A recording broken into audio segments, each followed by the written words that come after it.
ಯಾವಾಗ ನೀವು ಪ್ರಾರಂಭ ಮಾಡಿದ್ದು ಸರ್? ನಾನು ರೂಮಲ್ಲಿದ್ದ ಕಾಲದಲ್ಲಿ ನನ್ನ ಕೊಲೀಗ್ಸ್ ಕೆಲವರೆಲ್ಲ ನನಗೂ ಒಂಚೂರು ಹೇಳ್ಕೊಡೋ.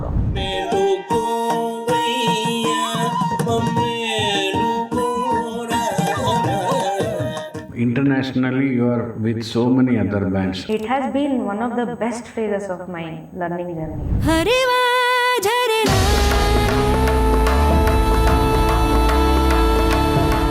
ಜೋಪಾನ ನೋಡ್ಕೊಳ್ಳಿ ಇಲ್ಲ ಅಂತ ಒಂದು ಆಶೀರ್ವಾದ ಮಾಡೋದು, ಅದು ನನಗೆ ಹೆಮ್ಮೆ. ಸೆಲೆಬ್ರಿಟಿ ಲೆವೆಲಲ್ಲೇ ಇದೆ ನನ್ನ ಪ್ರಕಾರ. ಯಾರು ಏನು ಬೇಕಾದ್ರೂ ಅಂದ್ಕೊಳ್ಬೋದು.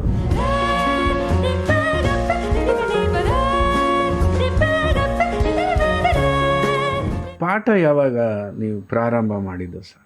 ಇದು ಒಳ್ಳೆಯ ಪ್ರಶ್ನೆ. ಗೋಕುಲಂ ಶಾಲೆ. ಗೋಕುಲಂ ಶಾಲೆ ಅಂತ ಶುರು ಮಾಡಿದ್ದು ಒಂದು 25 ವರ್ಷದ ಹಿಂದೆ. ಅಲ್ಲ, ಅದಕ್ಕೆ ಮುಂಚೆ ನೀವು ಪಾಠ ಮಾಡ್ತಾ ಇದ್ದೆ. ಮುಂಚೆ ಎಲ್ಲ ನಾನು ರೂಮಲ್ಲಿದ್ದ ಕಾಲದಲ್ಲಿ ನನ್ನ ಕೊಲೀಗ್ಸ್ ಕೆಲವರೆಲ್ಲ ನನಗೂ ಒಂಚೂರು ಹೇಳ್ಕೊಡೋ ಅಂತ. ನನಗೆ ಏನು ಬರಲ್ಲ, ಏನು ಹೇಳ್ಕೊಡೋದು ಅನ್ನೋದಿದ್ರೂ ಹೇಳ್ಕೊಟ್ರೆ ನನಗೆ ಅಭ್ಯಾಸ ಆಗುತ್ತೆ, ಇವ್ರ ಪಾಠಕ್ಕೆ ಬಂದರೆ ಅವ್ರ ಜೊತೆ ಒಂದಷ್ಟು ಅಭ್ಯಾಸ ಮಾಡೋಕ್ಕಾಗುತ್ತೆ ಅನ್ನೋದೊಂದು ಬಲವಾದ ನಂಬಿಕೆ ನನಗೆ. Because best method of learning is teaching ಅನ್ನೋದು. ಹೌದು, ನಮಗೆ ಮನನ ಆಗ್ತಿರುತ್ತೆ, ಸರಳ ವರ್ಷ ಹೇಳ್ಕೊಡ್ತಾರೆ, ಪ್ರಾಕ್ಟೀಸ್ಗೆ ಆಗುತ್ತೆ, ಇನ್ನೊಂದಾಗುತ್ತೆ. ಒಂದು ರೂಮಲ್ಲಿ ಇದ್ದ ಕಾಲದಲ್ಲಿ ಒಂದು 4-5 ಜನ ನನ್ನ ಕೊಲ್ಲಿಗೆ ಬರ್ತಿದ್ರು. ಒಬ್ಬರು ನಾಗರಾಜರಾವ್ ಅಂತೊಬ್ಬರು, ಇನ್ನೊಬ್ಬರು ನಾಗಪ್ರಕಾಶ್ ಅಂತೊಬ್ಬರು, ಮೋಹನ್ ಕೃಷ್ಣ ಅಂತೊಬ್ಬರು. ಇವರೆಲ್ಲ ನನ್ನ ರೂಮ್ ಬರೋರು ಕಲಿಯೋಕ್ಕೆ ಅಂದರೆ ಸೀರಿಯಸ್ ಲರ್ನಿಂಗ್ ಅಲ್ಲ. ಆಮೇಲೆ ಎಲ್ಲೋ ಸ್ಲೋಲಿ ನನಗೇನೆ ನಾನು ಹೇಳ್ಕೊಡ್ಬಲ್ಲೆ, ಹೇಳ್ಕೊಡೋಕ್ಕಾಗತ್ತೆ ಅನ್ನೋದೊಂದು ಶುರುವಾಗಿ ಅಷ್ಟೊತ್ತಿಗಾಗಲೇ ಕೆಲವು ಕಡೆ ಎಲ್ಲೆಲ್ಲ ಒಂದಷ್ಟು ಸ್ಕೂಲ್ಗಳು ಶುರುವಾಗಿತ್ತು. ನಮ್ಮ ರಿದಮ್ ಅಂತ ಒಂದು ಮಂಜುಳಾ ಅವ್ರದ್ದು ಅಂತ ಕಾಣುತ್ತೆ, ಹಾಡ್ತಾರಲ್ಲ, ಸಿನಿಮಾಗೆಲ್ಲ ಹಾಡಿದ್ರಲ್ಲ ನಮ್ಮ ಮಂಜುಳಾ ಗೋರಾಜ್ ಅವರು. ಸೊ ಅವ್ರದ್ದು ಸಾಧನ ಅಂತಂದು ಅವ್ರದ್ದು ಸ್ಕೂಲು. ಅದಕ್ಕೂ ಮುಂಚೆ ರಿದಮ್ ಅಂತ ಇನ್ನೊಂದು ವಿಶ್ವನಾಥ್ ಅವ್ರದ್ದು ಇಂದಿರಾನಗರದಲ್ಲಿ ಒಂದಿತ್ತು. ಆಮೇಲೆ ಇಂದಿರಾನಗರ ಸಂಗೀತ ಸಭೆಗೆ ಆಮೇಲೆ ಸೇರಿಕೊಂಡೆ. ರಂಗನಾಯಕಿ ಕಲಾಮಂದ್ರ ಅಂಥೇಳಿ ಹೌದೌದು, ಇಲ್ಲಿ ವಿಶೇಷಪುರ ಟೆಂಪಲ್ಲಿ ನಮ್ಮ ದೇವತಾ ರಾಧಾಕೃಷ್ಣ ಅವ್ರು ಶುರು ಮಾಡಿದ್ರು. ನಮ್ಮ ಸಕಲಾ ನರಸಿಂಹ ಶ್ರೇಷ್ಠಿ ಅವರ ಧರ್ಮಪತ್ನಿಯವರು ರಂಗನಾಯಕಮ್ಮ ಅವರ ಹೆಸರಲ್ಲಿ ಮೊನ್ನೆ ಅಷ್ಟೇ ಅವ್ರದ್ದು 100ನೇ ವರ್ಷ ಆಯಿತು. ಒಂದು ಆಂಫಿ ಥಿಯೇಟರ್ ಥರ ಇತ್ತು. ಎಕ್ಸಾಕ್ಟ್ಲಿ, ಬಂದಿದ್ದೀರಿ ಹೊಸ ಅವ್ರ ಕಚೇರಿ. ಅಲ್ಲಿ ನಾನು ಒಂದು 10 ವರ್ಷ ಪಾಠ ಮಾಡೋಕ್ಕೆ ಸೇರಿಸ್ಬಿಟ್ಟು ಅಷ್ಟೊತ್ತಲ್ಲಿ ನಮ್ಮ ಗುರುಗಳು ಪರ್ಮಿಟ್ ಮಾಡಿದ್ರು. ಜಯಲಕ್ಷ್ಮಿ ಇನಾಮದಾರ್ ಅವರು, ಇನಾಮದಾರ್ ಅಂತ ಅವ್ರ ಫ್ಯಾಮಿಲಿ ಅವರು ದಾವಣಗೆರೆ ಅವರೆಲ್ಲ ಬಂದಲ್ಲಿ ಸೆಟ್ಲ್ ಆಗಿದ್ದು. ಬೇರೆ ನಮ್ಮ ನಾಗೇಶ್ ತಬಲಾ ಹೇಳ್ತಾಯಿದ್ರು, ನಮ್ಮ ಮಧುಸೂದನ್ನು ವೈಲಿನ್ಗೆ ಆಮೇಲೆ ಸೇರಿಕೊಂಡ್ರು, ನಾನೇ ಸೇರಿಸಿದೆ. ಗುರುಮೂರ್ತಿ ಮೃದಂಗಕ್ಕೆ ಬರಲಿಲ್ಲ, ಅಲ್ಲಿ ಬರಬೇಕಾಗಿತ್ತು, ಏನೋ ಕಾರಣಾಂತರಗಳಿಂದ ಅವರೆಲ್ಲ ಮೃದಂಗಕ್ಕೆ ಇನ್ಯಾರಿದ್ರು. ರಾಧಾಕೃಷ್ಣ ಅಂತೊಬ್ಬರು ಇದೆಲ್ಲ ನೋಡ್ಸೋರು, ತರಂಗಿಣಿ ಅಂತ ಒಂದು ವಾದ್ಯ ಇಟ್ಕೊಂಡು ಅವರು ಅಲ್ಲಿ ಪಾಠ ಹೇಳ್ತಾಯಿದ್ರು. ನಾನು ಅಲ್ಲಿ ಸೇರ್ಕೊಂಡ ಮೇಲೆ ಭಾಳ ಹುಡುಗರು ಚೆನ್ನಾಗಿ ಕಲ್ತ್ಕೊಳ್ಳೋಕೆ ಶುರು ಆದಮೇಲೆ ನನಗೆ ಟೀಚಿಂಗು ಆಸಕ್ತಿ ಬಂದ್ಬಿಡ್ತು. ಸೊ ಟೀಚ್ ಮಾಡಬೇಕು ಅಂದರೆ ಕಲೀಲೇಬೇಕು. ನಾನು ಚಕ್ಕರ್ ಹೊಡೆಯೋಕ್ಕಾಗಲ್ಲ, ಹುಡುಗರು ಚಕ್ಕರ್ ಹೊಡಿಬೋದು. ಸೊ ಹಾಗಾಗಿ ನಾನು ಅಪ್ಡೇಟ್ ಆಗೋಕ್ಕೆ ಭಾಳ ಅನುಕೂಲಗಳಾಯಿತು. ಇನ್ನೊಂದು ಏನಾಯಿತು ಅಂತಂದರೆ, ಹೆಚ್ಚಿಗೆ ಡ್ಯಾನ್ಸಿಗೆ ನುಡಿಸ್ತಾ ಇದ್ದಿದ್ದರಿಂದ ಈ ಕೀರ್ತನೆಗಳ ಪಾಠಗಳೆಲ್ಲ ಮನೇಲಿ ಪ್ರಾಕ್ಟೀಸ್ ಮಾಡೋದು ನಿಂತೋಗ್ಬಿಟ್ಟಿತ್ತು. ಪಾಠ ಮಾಡಬೇಕಂದ್ರೆ ಮಾಡ್ತಿದ್ದೆ. ಹಾಗಾಗಿ ಎರಡನ್ನೂ ಪ್ಯಾರಲಲ್ಲಾಗಿ ಇಟ್ಕೊಂಡು ಡ್ಯಾನ್ಸ್ ಐಟಮ್ಸಲ್ಲೇ ಬೇರೆ ಆಗೋದು. ಅದು ಡ್ಯಾನ್ಸ್ಗೆ, ಕೀರ್ತನೆಗಳು ಪಾಠ ಆಗಬೇಕಾದ್ರೆ ಏನೋ ಪ್ರಾಕ್ಟೀಸ್ ಮಾಡಬೇಕು. ಹಾಗಾಗಿ ಟೀಚಿಂಗ್ ಅಂತ ಒಂದು ಇಟ್ಕೊಂಡ್ರೆ ಎರಡೂ ನನಗೆ ನಡೆಯುತ್ತೆ ಅನ್ನೋದೊಂದು. ರೆಡಿ ಇರಬೇಕಲ್ಲ. ನಾಳೆ ಅವ್ರು ಬರ್ತಾರೆ, ಈಗ ಪಲ್ವಿ ಮಾಡಿರ್ತೀವಿ, ಹೌದು, ಅನುಪಲ್ವಿ ಮಾಡಬೇಕು, ಹೌದು, ಇದೊಂದು. ಆಮೇಲೆ ಸಣ್ಣದಾಗಿ ನಿಮ್ಮ ಶಾಲೆಯಲ್ಲಿ ಎಲ್ಲ ತಾಳವಾದಕ್ಕೆ ನೀವೆಲ್ಲ ಕರೆಯೋಕ್ಕೆ ಶುರು ಮಾಡಿದ್ವಿ, ಬನ್ನಿ ನುಡಿಸಿ ಅಂತೇಳಿ. ಇನ್ನೊಂದೆಷ್ಟು ತಾಳವಾದಿಗಳ ಗ್ರೂಪ್ ಎಲ್ಲ ಶುರು ಆಗಿತ್ತು. ನಮ್ಮ ಚಂದ್ರಮೌಳಿ ಅವರು, ಈ ಕಡೆ ಬಂದರೆ ಗಿರಿಧರ್ ಅವರು, ಅವ್ರದ್ದೊಂದು ನಂದಿ ತಾಳವಾದ್ಯ ಅಂತ. ನಮ್ಮ ವಾಸುವೇಶ್ವರು ಭಾಳ ಪರಿಚಯ ಇದ್ದಲ್ಲ, ಅವರು ಎಲ್ಲರೂ ಕರೆಯೋರು. ಹೀಗೆಲ್ಲ ಕಚೇರಿ ಕರೆಯೋಕ್ಕೆ ಶುರು ಮಾಡಿದ್ಮೇಲೆ ಜವಾಬ್ದಾರಿ ಜಾಸ್ತಿ ಆಯಿತು. ಅಲ್ಲೋಗಿ ನುಡಿಸ್ಲೇಬೇಕಲ್ಲ. ಹೀಗಾಗಿ ಎರಡನ್ನೂ ಇಟ್ಕೊಂಡು ಇವತ್ತೇನೋ ಎಲ್ಲರ ಹಾರೈಕೆ, ಚೆನ್ನಾಗಿ ಪಾಠ ಹೇಳ್ತಾನೆ ಪರವಾಗಿಲ್ಲ ಅಂತ ಒಂದು ಗುರುತಿಸಿದ್ದಾರೆ.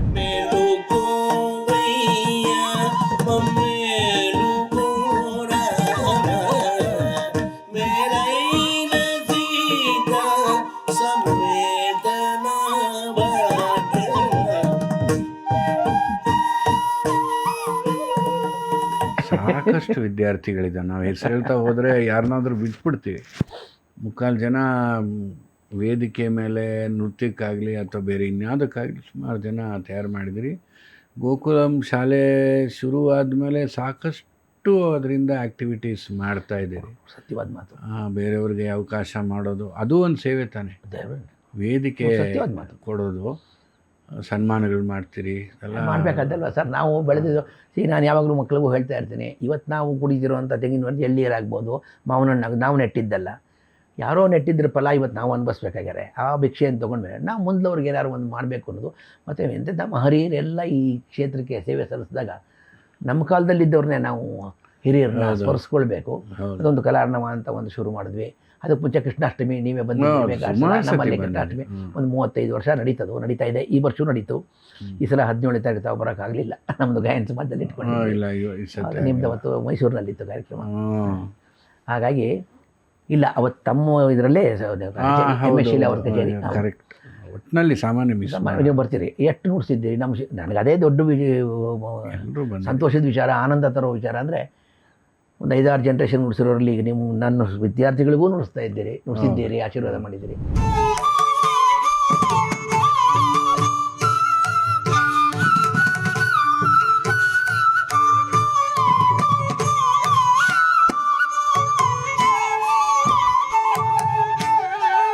ಭಾರಿ ಜನ ಕ್ಯಾಸೆಟ್ ರಿಲೀಸ್ಗೆ ಗಾಯನ ಸಮಾಜದಲ್ಲಿ ನುಡಿಸಿದ್ದು.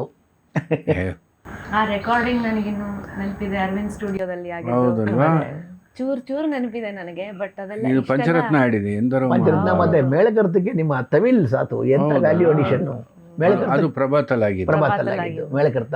ತಮಿಳ್ ಅಂದರೆ ಇವಾಗ ನನಗೂ ನಾಸ್ಟಾಲ್ಜಿನೇ. ಈಗ ನುಡ್ಸಲ್ಲ, ಅವಾಗ ಅಷ್ಟು ನುಡಿಸ್ತಾ ಇದ್ದೆ. ಎಷ್ಟು ಅದ್ರ ಬಗ್ಗೆ ಇದು ಅಪ್ರಿಸಿಯೇಷನ್ ಅಂದರೆ ನಾನು ಅದನ್ನೆಲ್ಲ ಈಗ ಫಾರಿನ್ ಟೂರ್ಗೆಲ್ಲ ಹೋದಾಗಲ್ಲ ಎತ್ಕೊಂಡು ಹೋಗಿ ಗಿಫ್ಟ್ ಕೊಡಲಿಕ್ಕೆ ಎಲ್ಲ ಕಡೆ ಅದನ್ನೇ ತಗೊಂಡು ಹೋಗ್ತಿದ್ದೆ. ಎಷ್ಟು ಅದಕ್ಕೆ ಒಳ್ಳೆ ಅಪ್ರಿಸಿಯೇಷನ್ ಬಂತು ಅಂದರೆ ನೀವೆಲ್ಲ ಕೈ ಜೋಡಿಸಿ ಅದಕ್ಕೆ value addition. Actually Praveen sir ಆ ರೆಕಾರ್ಡಿಂಗ್ನ ಕಂಡಕ್ಟ್ ಮಾಡಿದ್ರು. ಹೌದೌದು. ನೀವು ಬರ್ತೀನಿ. ಆದಮೇಲೆ ನೀನು ಒಂದು ಹಂತಕ್ಕೆ ಬಂದು you opened up to so many other genres. ನನ್ನ ಪ್ರಕಾರ ಹೇಗಾಯಿತು ಅಂತ. ಶಿವಮೊಮ್ಮ ಅದು ಆ್ಯಕ್ಚುಲಿ ತುಂಬ ಮೊದಲೇ ಶುರುವಾಗಿತ್ತು ಅಂತ ನನಗನ್ಸುತ್ತೆ ಇವಾಗ ಯೋಚನೆ ಮಾಡಿದ್ರೆ. ಅಲ್ಲ, ಬಿಕಾಸ್ ಪ್ರಾರಂಭದಲ್ಲಿ ಅವರೆಲ್ಲನೂ ಕೇಳಿಸೋರು. ಈಗ ನನಗೂ ಅದೇ ಆಗಿದ್ದು. ನನಗೆ ಇಷ್ಟ ಇದ್ದಿದ್ದರಿಂದ ಜಾನಪದ ಕೇಳೋದು. ಅದು ಅವಾಗೆಲ್ಲ ವಿವಿಧ ಭಾರತಿನಲ್ಲಿ ಲೋಕಗೀತ್ ಅಂತ, ಸಂಗೀತ ಸರಿತ ಅಂತ ರಾಗ ಆಧಾರಿತ ಕಾರ್ಯಕ್ರಮ ಎಷ್ಟೊಂದು ಬರೋದು. ಅಫ್ಕೋರ್ಸ್ ರೇಡಿಯೋ ಕೇಳೇ ನಾವೆಲ್ಲ ಸಿಲೋನು. ಆಮೇಲೆ 1.5 hours ನ್ಯಾಷನಲ್ ಪ್ರೋಗ್ರಾಮ್ ಸಂಗೀತ ಸಮ್ಮೇಳನ ಅಂದರೆ 1 ತಿಂಗಳು ಡೈಲಿ. ಹಾಗೆ ಹೇಳಮ್ಮ. ಇವಾಗ ನೀವು ಇದ್ರ ಬಗ್ಗೆ ಎಕ್ಸ್ಪೋಜರ್ ಬಗ್ಗೆ, ಕೇಳ್ಮೆ ಬಗ್ಗೆ ಮಾತಾಡ್ತಿರೋದ್ರಿಂದ ಐ ಥಿಂಕ್ ಅದು ಒಂದು ಕಾಮನ್ ಎಲಿಮೆಂಟ್ ಅನ್ಸುತ್ತೆ. ನಿಮ್ಮ ಚೈಲ್ಡ್ಹುಡ್ ಬಗ್ಗೆ ನೀವು ಮಾತಾಡಿದ್ರಿ. ಅದೇ ರೀತಿ ಅಪ್ಪನ ಚೈಲ್ಡ್ಹುಡ್ಡಲ್ಲೂ ಅದೇ ಒಂದಷ್ಟು ವೆರೈಟಿ ಆಫ್ ಏನಂತಾರೆ ಎಕ್ಸ್ಪೋಜರ್ ಇತ್ತು. ಹಾಗೆ ನಮ್ಮ ಅಮ್ಮಂಗೂ ಕೂಡ ಅವರು ತುಂಬ ಚಿಕ್ಕ ವಯಸ್ಸಿಂದ ಹಾಡ್ತಿದ್ರು. ಅವ್ರಿಗೆ 5-6 ವರ್ಷ ಇರೋವಾಗಿಂದ ಅವ್ರ ಗುರುಗಳ ಹತ್ರನೂ ನಾನು ಕಲಿತಾ ಇದ್ದೆ ಒಂದಷ್ಟು ವರ್ಷಗಳು ಅಂತ ಹೇಳಿದ್ನಲ್ಲ. ಅವ್ರ ಮನೇಲಿ ಎಲ್ಲರೂ ಹಾಡ್ತಾರೆ. ಎಲ್ಲರೂ ಎಲ್ಲ ರೀತಿ ಸಂಗೀತನೂ ಕೇಳ್ಕೊಂಡು ಬಂದಿರೋವಂಥವ್ರು. ಆಮೇಲೆ ಶಾಸ್ತ್ರೀಯ ಸಂಗೀತದಲ್ಲಿ ಯಾವುದೋ ಒಂದು ರೀತಿ ಬ್ಯಾಕ್ಗ್ರೌಂಡ್ ಇದೆ, ಪರ್ಫಾರ್ಮೆನ್ಸ್ ಅಲ್ಲದೆ ಇದ್ರೂ ಒಂದು ಇನ್ವಾಲ್ವ್ಮೆಂಟ್ ಅಂತೂ ಇದೆ. ಎಲ್ಲರೂ ಹಾಡು ಬಲ್ಲರು ಆ ಥರ. ಸೊ ನನ್ನ ಚೈಲ್ಡ್ಹುಡ್ಡಲ್ಲೂ ಇದೇ ರೀತಿ ಅಪ್ಪ ಅಮ್ಮಂಗೆ ಸಿಕ್ಕಂತಹ ಒಂದು ಎಕ್ಸ್ಪೋಜರ್ ಥರನೇ ನನಗೂ ಶಾಸ್ತ್ರೀಯ ಸಂಗೀತ ಅಲ್ಲದೆ ಇರೋ ಒಂದಷ್ಟು ಸಂಗೀತನೂ ಕೇಳೋ ಒಂದು ಆಪರ್ಚುನಿಟಿ ಇತ್ತು. ಕ್ಯಾಸೆಟ್ಗಳು ಪ್ಲೇ ಮಾಡ್ತಿದ್ರು. ಟ್ರಾವೆಲರ್ಸ್ ಟೇಲ್ ಇರ್ಬೋದು, ಶಕ್ತಿ ಇರ್ಬೋದು, ಜಾನ್ ಮೆಕ್ಲಾಫ್ಲಿನ್ ಅವ್ರದ್ದು. ಅವಾಗ ಏನೇನು ಯಾವುದಕ್ಕೆ ಆಕ್ಸೆಸ್ ಇತ್ತೋ ಆ ಕ್ಯಾಸೆಟ್ಸ್ ಎಲ್ಲ ಪ್ಲೇ ಮಾಡೋರು. ಸೊ ಅವಾಗಿಂದಾನೇ ಒಂದು ದೊಡ್ಡ ಹಿಟ್. ಹೌದು. ಸೊ ಸ್ಕೂಲ್ ಡೇಸಲ್ಲಿ ಇನ್ನೊಂದಷ್ಟು ಫ್ರೆಂಡ್ಸ್ ಎಲ್ಲ ಏನು ಕೇಳ್ತಿದ್ರು ಅದೆಲ್ಲ ಕಿವಿ ಮೇಲೆ ಬೀಳೋದು. ಆಮೇಲೆ ರಾಗದ ಮೇಲೆ ಬೇಸಾಗಿರುವಂತಹ ಶಾಸ್ತ್ರೀಯ ಕಾಂಪೋಸಿಷನ್ಸ್ ಕೃತಿಗಳು ಅದು ಬಿಟ್ಟು ಬೇರೆ ಇದು ಶೈಲಿಯ ಹಾಡುಗಳನ್ನು ಹಾಡ್ತಿದ್ರು. ಕಾಂಪಿಟೇಷನ್ಗಳಿತ್ತಲ್ಲ, ಈ ಇಂಟರ್ ಸ್ಕೂಲ್ ಕಾಂಪಿಟೇಷನ್ಗಳಾಗೋದು. ಅವಾಗ ಬರೀ ಕರ್ನಾಟಿಕ್ ಮ್ಯೂಸಿಕ್, ಇನ್ಸ್ಟ್ರೂಮೆಂಟಲ್, ಜಾನಪದ, ಭಾವಗೀತೆ ಅದು ಬಿಟ್ಟು ಇನ್ನೊಂದಷ್ಟು ಎಕ್ಸ್ಪೆರಿಮೆಂಟೇಷನ್ಗಳಾಗೋದು. ಹಾರ್ಮೋನೀಸ್ ಹಾಡೋದು, 2-3 ಲೇಯರ್ಗಳಲ್ಲಿ ಹಾಡೋದು, ಇದೆಲ್ಲ ಚಿಕ್ಕ ಚಿಕ್ಕ ರೀತಿಯಲ್ಲಿ ಶುರುವಾಗಿತ್ತು. ಆವಾಗಲೇ ನನಗೆ ಇದೇನೋ ಆ ಸೌಂಡ್ ಕೇಳಿದಾಗ ಏನೋ ಒಂದು ಬೇರೆ ರೀತಿ ಅನ್ಸುತ್ತಲ್ಲ, ಇದು ಮೆಲಡಿ ಹೌದು ಬಟ್ ಇನ್ನೇನೋ ನಡೀತಾ ಇದೆ ಅಲ್ಲಿ ಅಂತ. ಆ ಹಾರ್ಮೋನಿ ಅನ್ನೋ ಕಾನ್ಸೆಪ್ಟ್ ಸ್ಲೋಲಿ ಇಂಟ್ರೊಡ್ಯೂಸ್ ಆಗಕ್ಕೆ ಸ್ಟಾರ್ಟ್ ಆಯಿತು. ಆಮೇಲೆ ಹೋಗ್ತಾ ಹೋಗ್ತಾ ಹೋಗ್ತಾ ಸುಂದರೇಶನ್ ಸರ್ ಹತ್ರ ಕಲಿಯೋವಾಗ್ಲೇ ಬೇರೆ ಅನಂತಣ್ಣ ಅಂತ ಕಲಿತಿದ್ರು, ಅನಂತ ಗಣಪತಿ ಅಂತ ಸುಂದರೇಶನ್ ಸರ್ ಲಂಡನ್ ಮೊನ್ನೆ ತಾನು ಮಾತಾಡಿದೆ. ಅವರು ನನಗೆ ಒಂದಷ್ಟು ಸಿಡಿಗಳನ್ನೆಲ್ಲ ಶೇರ್ ಮಾಡೋರು. ಇದನ್ನು ಕೇಳಿಸ್ಕೊ, ಒಂದು ಬಾಯ್ಸ್ ಟು ಮೆನ್ ಅಂತ ಒಂದು ಆ್ಯಕ್ಯಾಪೆಲ್ಲ. ಸೊ ಅದು ಕೇಳಿದಾಗ ಈ ಥರ ಎಲ್ಲ ಹಾಡ್ಬೋದಾ, ಎಲ್ಲರೂ ಮೆಲಡೀಸ್ ಹಾಡ್ತಿದ್ದಾರೆ ಬಟ್ ಎಲ್ಲರೂ ಬೇರೆ ಮೆಲಡಿಗಳು ಹಾಡ್ತಿದ್ದಾರೆ, ಏನೋ ಒಂದು ದೊಡ್ಡ ಆರ್ಕೆಸ್ಟ್ರಾ ಇದ್ದಂಗೆ ಫೀಲ್ ಆಗುತ್ತೆ. ಹೌದು, ವಾಯ್ಸ್ ಆರ್ಕೆಸ್ಟ್ರಾ ಥರ. ಸೊ ಆ ಥರ ಇಂಟ್ರೊಡಕ್ಷನ್ ಸಿಕ್ಕಿದ್ದು ಒಂದು ರೀತಿ ನನ್ನ ಮೈಂಡನ್ನ ಏನಂತಾರೆ ಎಕ್ಸ್ಪ್ಯಾಂಡ್ ಮಾಡ್ತಾ ಹೋಯಿತು. ಸೊ ನಾನು ನನ್ನ ವಾಯ್ಸ್ನೇ ನಾನು ಒಂದು ಇನ್ಸ್ಟ್ರೂಮೆಂಟಾಗಿ ಯೂಸ್ ಮಾಡಿದ್ರೆ ಹೇಗೆ ಕೇಳತ್ತೆ, ಸೊ ಇನ್ಸ್ಟ್ರೂಮೆಂಟಲ್ ಮ್ಯೂಸಿಕ್ ಕೇಳಿದಾಗ ಅದನ್ನು ಹಾಡೋಕ್ಕೆ ಪ್ರಯತ್ನ ಪಡೋದು, ಇದೆಲ್ಲ ಆಗ್ತಿತ್ತು. ಅಗೇನ್ ಇದನ್ನೆಲ್ಲ ನೊಟೇಷನ್ ಬರ್ಕೊಳ್ಳೋದು ಅದೆಲ್ಲ. At the same time Bhairavi Kambodhi ಅದ್ರ ಚಾನಲ್ ನಡೀತಾ ಇತ್ತು, ಬಟ್ ಸೈಡಲ್ಲಿ ಇದೂ ಒಂದು ಎಕ್ಸ್ಪೆರಿಮೆಂಟೇಷನ್ ನಡೀತಿತ್ತು. And actually Sundaresan sir was very encouraging. ನಾನೇನಾದರೂ ಒಂದು ಭಾವಗೀತೆನೋ ಒಂದು ಗಜಲ್ಲೋ ಏನೋ ಕಲ್ತ್ಕೊಳ್ತಿದ್ದೆ, ಯಾವುದೋ ಕೇಳಿದೆ ಕ್ಯಾಸೆಟ್ ಕರ್ಸ್ಬಿಟ್ಟು ಹಾಡ್ಸೋರು, ಅದನ್ನು ಹಾಡ್ತಿಯಲ್ಲ ಅದು ಹಾಡೋದೊಂದು ಅಂತ. ಸೊ ಸೈಡ್ ಬೈ ಸೈಡ್ ಅದು ಆಗ್ತಾ ಹೋಯಿತು. ಹೊಸ ಹೊಸ ಸಂಗೀತಗಳನ್ನ ಕೇಳೋ ಅವಕಾಶ ಆಯಿತು. ಇಂಟರ್ನೆಟ್ ಬಂದಮೇಲಂತೂ ಇನ್ನೂ ಹೆಚ್ಚಿಗೆ ಡಿಗ್ ಮಾಡೋಕ್ಕೆ ಸ್ಟಾರ್ಟ್ ಮಾಡಿದೆ. ಏನೇನಿದೆ ಪ್ರಪಂಚದಲ್ಲಿ, ಯಾವ್ಯಾವ ರೀತಿ ಸಂಗೀತ ಇದೆ ಅನ್ನೋದು. ಬಾಬಿ ಮೆಕ್ಫರಿನ್ ಇರ್ಬೋದು, ಎಲ್ಲಾ ಫಿಟ್ಸ್ಜೆರಲ್ಡ್, ಈ ಥರ ಹಲವಾರು ಗಾಯಕರ ಒಂದು ಇಂಟ್ರೊಡಕ್ಷನ್ ಆಯಿತು. ಆ್ಯಂಡ್ ಅವ್ರ ವಾಯ್ಸನ್ನು ಯೂಸ್ ಮಾಡೋ ರೀತಿ ಎಷ್ಟು ಬೇರೆ ಥರ ಇದೆಯಲ್ಲ ಅನ್ನೋದ್ರ ಬಗ್ಗೆ ಒಂದು ಕ್ಯೂರಿಯಾಸಿಟಿ. ಸೊ ಹಾಗೆ ಸ್ಟಾರ್ಟಾಗಿ ಕೊನೆಗೆ ಇವತ್ತಿನವರೆಗೂ ಮಾತಾಡಬೇಕು ಅಂತಂದರೆ ಸಾಕಷ್ಟು ರೆವಲೇಷನ್ಸ್ ಆಗಿದೆ ನನಗೆ. ಹ್ಯೂಮನ್ ವಾಯ್ಸಲ್ಲಿ ಏನೇನು ಮಾಡ್ಬೋದು ಅನ್ನೋ ಒಂದು ಅಬ್ಸರ್ವ್ ಮಾಡೋ ಆಪರ್ಚುನಿಟಿಗಳು, ಸಂಗೀತಗಾರರ ಜೊತೆ ಭೇಟಿಯಾಗಿ ಸಂಗೀತ ನುಡಿಸೋದಿರ್ಬೋದು, ಹಾಡೋದಿರ್ಬೋದು, ಈ ಥರ ರೆಕಾರ್ಡ್ ಮಾಡೋದು. ಆ್ಯಂಡ್ ಇದೆಲ್ಲದರ ಮಧ್ಯೆ ನನಗೆ it's the same mother tongue that is guiding me through out all of these.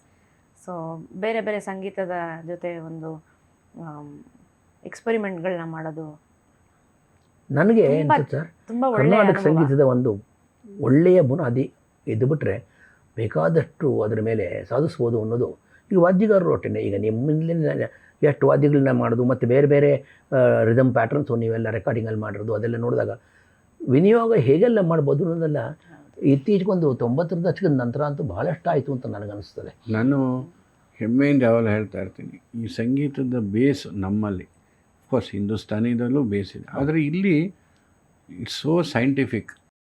ಅಂದರೆ ನಿಮಗೆ ಏನು ನಡೀತಾ ಇದೆ ಇನ್ನೊಂದು ಸಂಗೀತದಲ್ಲಿಂದ ನೀಟಾಗಿ ಅರ್ಥ ಆಗ್ಬಿಡುತ್ತೆ. ಮೇ ಬಿ ಆ ಟೆಕ್ನಾಲಜಿಕಲಾಗಿ ಟರ್ಮಿನಾಲಜಿ ಹೇಳಕ್ಕೆ ಬರದೇ ಇರ್ಬೋದು ನಮ್ಗೆ. ಇದು ಷಡ್ಜ, ಇದು ತ್ರಿಶ್ರ, ಇದು ಕಂಡ, ನೀಟಾಗಿ ಜಾಯ್ನ್ ಆಗ್ಬೋದು ನಾವು. ಅಂದರೆ ನಮ್ಮ ಪಾಠಾಂತರಗಳು ಹಾಗಿದೆ. ರಾಗ ಬೇಸ್ಟ್ ಏನು ಈ 72 ಮೇಳಕರ್ತ ದಾಟ್ಕೊಂಡು ಇನ್ನೇನು ಇದೆ, ಹೊಸ ಹೊಸ ರಾಗಗಳು ಮಾಡಿದ್ದಾರೆ.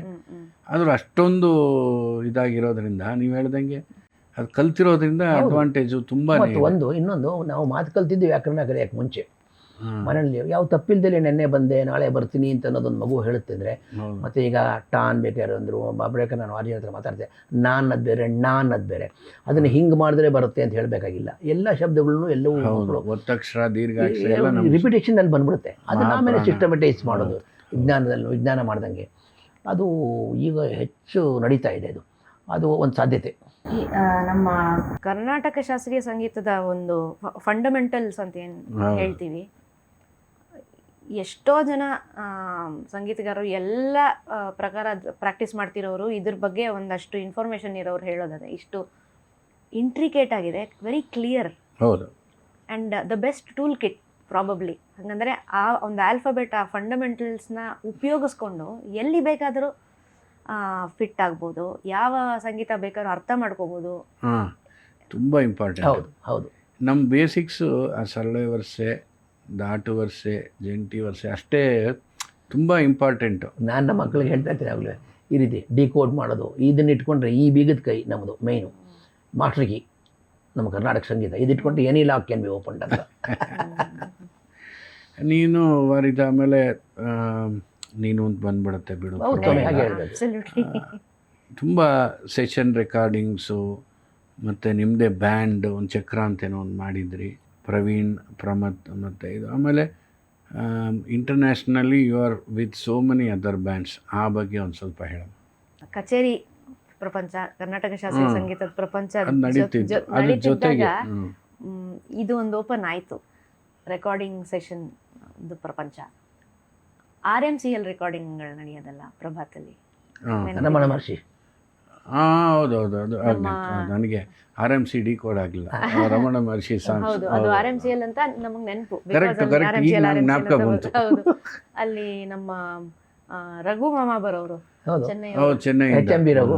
HMB ರಘು. ಅಯ್ಯೋ ಅವರು ಹಾ ಅವ್ರನ್ನ ಒಪ್ಸೋದೇ ಕಷ್ಟ. ಅಂಡ್ ಅವರು ಜೀನಿಯಸ್ ಅವರು. ಯಪ್ಪ ಅವ್ರ ಐ ಥಿಂಕ್ GNB ಸ್ಟೂಡೆಂಟ್ ಏನೋ ಆತ, ಹೌದು. ಏನೋ ಸಂಗೀತ ಕಲ್ತಿದ್ದಾರೆ. ಒಳ್ಳೆ ಶಾಸ್ತ್ರಜ್ಞಾನ.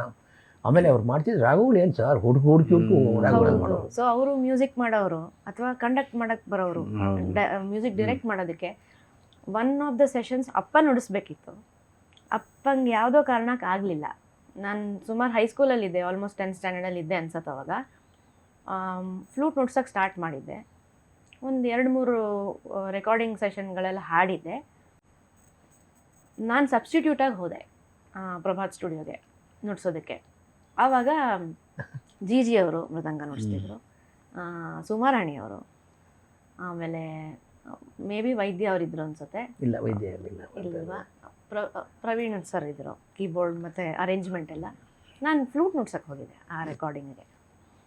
ಅಲ್ಲಿ ಫಸ್ಟ್ ಟೈಮ್ ನೋಡಿಕೊಂಡೆ, ನೊಟೇಷನ್ಸ್ ಎಲ್ಲ ಬರ್ಕೊಂಡು ತಕ್ಷಣ ನುಡಿಸಿದೆ. So everybody was impressed. ತುಂಬ ಬೇಗ ನುಡಿಸ್ಬಿಟ್ಟೆ ಅಂತ ಖುಷಿ. ಸೊ ಅದೊಂದು ಹೊಸ ಎಕ್ಸ್ಪೀರಿಯನ್ಸ್ ಆಗಿ ಉಳಿದಿದೆ ಇವತ್ತಿಗೂ. ಆಮೇಲೆ HMB ರಘು ಅವ್ರ ರೆಕಾರ್ಡಿಂಗ್ಗಳಲ್ಲಿ ಅವ್ರು ಕಂಪೋಸ್ ಮಾಡಿರೋದ್ರಲ್ಲಿ ಎಲ್ಲ ಈ ರೇರ್, ತುಂಬ ಬಳಕೆಯಲ್ಲಿ ಇಲ್ಲದೇ ಇರೋವಂತಹ ಮೇಳಕರ್ತ ರಾಗಗಳನ್ನ ತೊಗೊಳ್ಳೋದು, ಜಂಕಾರ ಧ್ವನಿ ಅಥವಾ ಇನ್ಯಾವುದೋ ಕೋಕಿಲ ಪ್ರಿಯ, ಇಂಥದ್ರಲ್ಲಿ ಅವರು ಮಾಡೋದು. ಆ BGMಗಳೆಲ್ಲ ಮಾಡ್ತಾರಲ್ಲ. ಸೊ ಮತ್ತೆ ಮತ್ತೆ ನೆನಪಾಗೋದು, ಓ ಇದು ಇದು ಈ ರಾಗ ಅಲ್ವಾ, ಇದು ನುಡಿಸೇ ಇಲ್ಲ ಅಥವಾ ಇದರಲ್ಲೇನೂ ಹಾಡೇ ಇಲ್ಲ ಅಂತ. ಅಲ್ಲಿಂದ ಮುಂದಕ್ಕೆ ಹೋಗ್ತಾ ಹೋಗ್ತಾ ನನಗೆ ಇನ್ವಿಟೇಷನ್ ಬರೋಕ್ಕೆ ಸ್ಟಾರ್ಟ್ ಆಯಿತು. ಒಂದು ಜಿಂಗಲ್ ಹಾಡ್ತೀಯಾ ಅಂತ ಜಗ್ಗು ಅಂಕಲೇ ಕೇಳೋದು, ಒಂದು ಜಿಂಗಲ್ ಇದೆ ಹಾಡಕ್ಕೆ ಬರ್ತೀಯಾ. ನೆಕ್ಸ್ಟು ಪ್ರವೀಣ್ ಸರ್ ಒಂದಷ್ಟು ರೆಕಾರ್ಡಿಂಗ್ಗಳಲ್ಲಿ ಶೀರ್ಷಿಕೆ ಗೀತೆಗಳಿರ್ಬೋದು ಅಥವಾ ಭಾವಗೀತೆಗಳಿರ್ಬೋದು, ದಾಸರ ಪದಗಳು, ಸಾಕಷ್ಟು ಸೀರಿಯಲ್ಗಳ ರೆಕಾರ್ಡಿಂಗ್ ಇರ್ಬೋದು, many classical productions, dance, theatre, drama, ಇಂಥದಕ್ಕೆಲ್ಲ ಹಾಡೋದಕ್ಕೆ ನುಡ್ಸೋದಕ್ಕೆ ಹೋಗ್ತಾ ಇದೆ. ಆಮೇಲೆ ತುಂಬಾ ರೆಗ್ಯುಲರ್ ಆಗಿ ಅದರಲ್ಲಿ ತೊಡಗಿಸ್ಕೊಂಡೆ. ಅದ್ರ ಜೊತೆಗೆ ನಾನು ಕಂಪೋಸ್ ಮಾಡೋಕ್ಕೂ ಶುರು ಮಾಡಿದ್ದೆ ಸಣ್ಣದಾಗಿ. ನನ್ನದೇ ಹಾಡುಗಳಿರ್ಬೋದು, ಎಕ್ಸ್ಪರಿಮೆಂಟಲ್ ಆಗೇ ಇರ್ಬೋದು, ಅಥವಾ ಕ್ಲಾಸಿಕಲ್ ಓರಿಯೆಂಟೆಡ್ ಕಾಂಪೋಸಿಷನ್ಸೇ ಇರ್ಬೋದು. ಒಂದು ವರ್ಣದ ಸಾಹಿತ್ಯ ಇದ್ದರೆ ಅದಕ್ಕೆ ಸ್ವರ ಕಟ್ಟೋದು, ಸ್ವರ ಸಂಯೋಜನೆ ಮಾಡೋದು, ಭಾವಗೀತೆಗಳಿರ್ಬೋದು. So anything and everything. So ಅದು ಬಹಳಷ್ಟು ವರ್ಷಗಳ ನಂತರ ನನಗೆ ಕಂಡೆನ್ಸರ್ ಮೈಕಿಗೆ ಹೇಗೆ ಹಾಡೋದು, ಹೇಗೆ ನುಡಿಸೋದು, ಇದ್ರ ಬಗ್ಗೆ ಎಲ್ಲ ಸ್ಲೋಲಿ ಅರಿವು ಬರೋಕ್ಕೆ ಸ್ಟಾರ್ಟ್ ಆಯಿತು. And it has been one of the best phases of my learning journey ಅಂತ ಹೇಳಬೇಕು.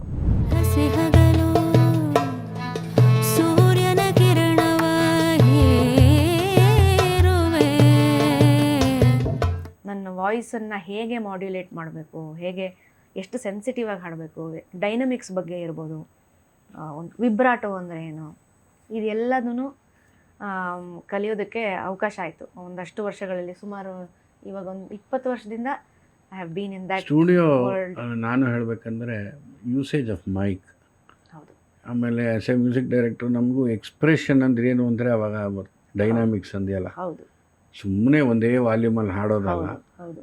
ಆ ಮೈಕಿಗೆ ಹೇಗೆ ಉಪಯೋಗಿಸಿದ್ರೆ ಹೇಗೆ ಬರುತ್ತೆ, ಏನು ಕತೆ. ಆಮೇಲೆ ಅಫ್ಕೋರ್ಸ್ ಸಿಚುಯೇಷನಲ್ ವೈಸು ಹೌದು, ಇದೆಲ್ಲ ತುಂಬ ಆಮೇಲೆ ಲಯ, ಇವಾಗೆಲ್ಲ ಕ್ಲಿಕ್ಕಲ್ಲಿ ಆಗೋದ್ರಿಂದ ಲಯ ಬಿಗಿ ಇಲ್ಲದೆ ಇದ್ದರೆ ನಾವೇನು. ಈ ಸಂದರ್ಭದಲ್ಲಿ ಹೇಳಬೇಕು, ಇವಳು ರೆಕಾರ್ಡಿಂಗ್ ಮುಗಿಸಿದ್ಮೇಲೆ HMB ರಘು ಅವರು ಸಾಯಂಕಾಲ ಮನೆಗೆ ಫೋನ್ ಬಂತು.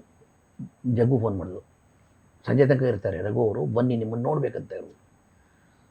ನಾನು ಹೋದೆ. HMB ರಘು ನಾನು ನೋಡಿದ್ದೆ, ಕಂಡಿದ್ದೆ. ಆಮೇಲೆ ಉಂಗ ಪೊಣ್ಣ ತಮಿಳಲ್ಲಿ ಮಾತಾಡೋದು ಮಾತ್ರ, ಉಂಗ ಪೊಣ್ಣ ಅಂತೆಲ್ಲ ಮಾತಾಡ್ತಾರೆ. ತುಂಬ ಅರಿವಾಳಿ, ಅವಳಿಗೆ ಚೆನ್ನಾಗಿ ಬುದ್ಧಿ ಇದೆ, ಚೆನ್ನಾಗಿ ಅವಳನ್ನ ಅಂತ ಜೋಪಾನಾಗಿ ನೋಡ್ಕೊಳ್ಳಿ ಇನ್ನೂ ಅಂತ ಒಂದು ಆಶೀರ್ವಾದ ಮಾಡೋದು. ಅದು ನನಗೆ ಹೆಮ್ಮೆ ಅಂತದ್ದು. ಖಂಡಿತವಾಗಿ ಆ ಥರ ಐ ಶುಡ್ ಸೇ ನನಗೆ ಬಹಳಷ್ಟು ರೀತಿಗಳಲ್ಲಿ ಒಂದು ಅನುಭವ ಸಿಗೋ ಆಪರ್ಚುನಿಟೀಸ್ ಸಿಕ್ತು. ಹಾಗಂದರೆ ಟು ಫೈಂಡ್ ಮೈ ಸೆಲ್ಫ್ ಏನೆಲ್ಲ ಸಾಧ್ಯ ಇದೆ, ಪ್ರತಿಯೊಂದು ದಿನ ಏನೋ ಒಂದು ಹೊಸದು ಕಲಿಯೋಕ್ಕೆ ಸಿಗ್ತಾಯಿತ್ತು. ಇವತ್ತು ಅದೇ ಆಗ್ತಾ ಇದೆ. ಅದಾದಮೇಲೆ ನಮ್ಮ ಯುಜಿನೋ ಸಿಕ್ಕಿದ್ದು ಅದೆಲ್ಲ ಆಫ್ಕೋರ್ಸ್ ಅಬ್ಸಲ್ಯೂಟ್ಲಿ. ಅದಾದಮೇಲಿಂದ through many people and artist and friends, ಇಲ್ಲಿನ ಬೆಂಗಳೂರಿನವ್ರೆ, ಪ್ರವೀಣ್ ಸರ್ ಇರ್ಬೋದು, ನಮ್ಮ ಪ್ರಮತ್ ಇರ್ಬೋದು. ಸೊ ಅವ್ರ ಫ್ರೆಂಡ್ ಸರ್ಕಲ್ಸು, ಅವ್ರನ್ನ ಮೀಟ್ ಮಾಡೋದು, ಬೇರೆ ಬೇರೆ ದೇಶಗಳಲ್ಲಿರೋರು. ಸೊ ಅವ್ರ ಸಂಗೀತ ಕಲಿಯೋದು, ಅವ್ರು ನನ್ನ ಸಂಗೀತ ಕೇಳೋದು, ಈ ಥರ ಪರಸ್ಪರ ಎಷ್ಟೊಂದು ಎಕ್ಸ್ಚೇಂಜಸ್ ಆಗಿ ಅದಾಗಿ ಕಾಂಪೌಂಡ್ ಆಗಿ ಇವತ್ತು ಒಂದು ಒಳ್ಳೆ ಗ್ಲೋಬಲ್ ಮ್ಯೂಸಿಕ್ ಕಮ್ಯುನಿಟಿ ಒಳಗಡೆ ನನಗೊಂದು ಚಿಕ್ಕ ಜಾಗ ಇದೆ ಅಂತ ಹೇಳ್ಕೊಳಕ್ಕೆ ಇಲ್ಲ ನನ್ನ ಪ್ರಕಾರ ಚಿಕ್ಕದಲ್ಲ, ಸಕ್ಸಸ್ಫುಲ್. ನೀನು ಸೆಲೆಬ್ರಿಟಿ ಲೆವೆಲಲ್ಲೇ ಇದೆ ನನ್ನ ಪ್ರಕಾರ. ಯಾರೇನು ಬೇಕಾದ್ರೂ ಅಂದ್ಕೊಡ್ಬೋದು. ಪುರಂದರ ವಿಠಲನ